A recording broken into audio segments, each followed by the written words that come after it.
Ayan, good morning po sa inyo mga ka-sunrise. So for today's video, ayan, kinapacity test po natin yung ni-repair natin na electric pan, no? Ayan. So, kita nyo po, wala pa po siya, no? Kahit yung paa, di pa natin nababalik kasi kinapacity test po muna natin. Simula kagabi, ginagamit po natin siya. So, ganito ko po sinisimulan yung araw ko, no? Ayan, gumigising po tayo ng maaga kasi may ayusin tayong electric pan, no? Kasi medyo mahina yung ating sideline, yung pag-electrical po natin at pag-install natin ng solar.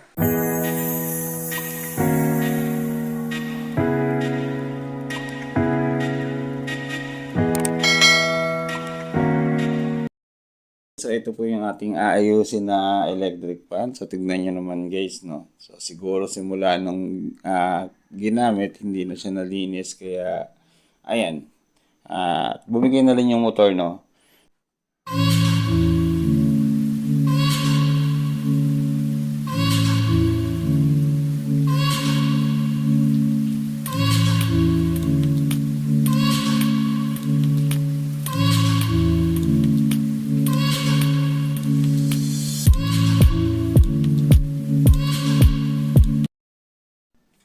Ayan guys, nakapagpalit na po tayo ng motor, no? Ayan, nahinang na po natin. Tapos yung number 1 and 2 niya is hindi na gumagana, no?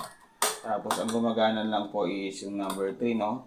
So okay yung diode nito, yung sa motor control niya, yung selection or selector is ang hindi po gumagana dito yung terminal niya, no? Kaya hindi po gumagana yung 1 and 2. So tatanong natin kung gusto niya palitan natin ng rotary na control para at least na i-adjust niya yung hina.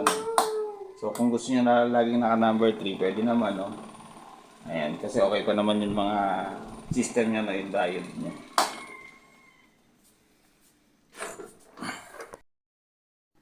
Ayan mga kasani Solar TV, naayos na po natin yung electric fan. Okay na po uli. So may patanggal, init na po tayo, no? Sa init ng panahon ngayon is may pantanggal na init na po tayo, no? So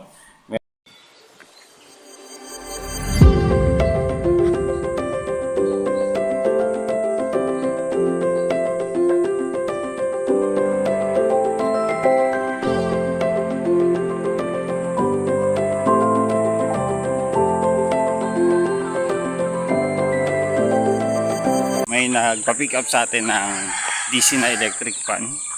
Ayan, so pang-anim na natin na-referent to kasi sobrang init and maraming nagpapaayos ng electric fan, no? Ayan guys, meron naman tayong na-referent guys na electric fan. Okay na. Ayan, so for today's video, ayan, natapos na po tayong mag-deliver nung ni-repair natin na 5 electric fan. So ngayon may pumalit po uli na 5 electric fan. Ayan, so nakapila po siya para gawin ko po, no.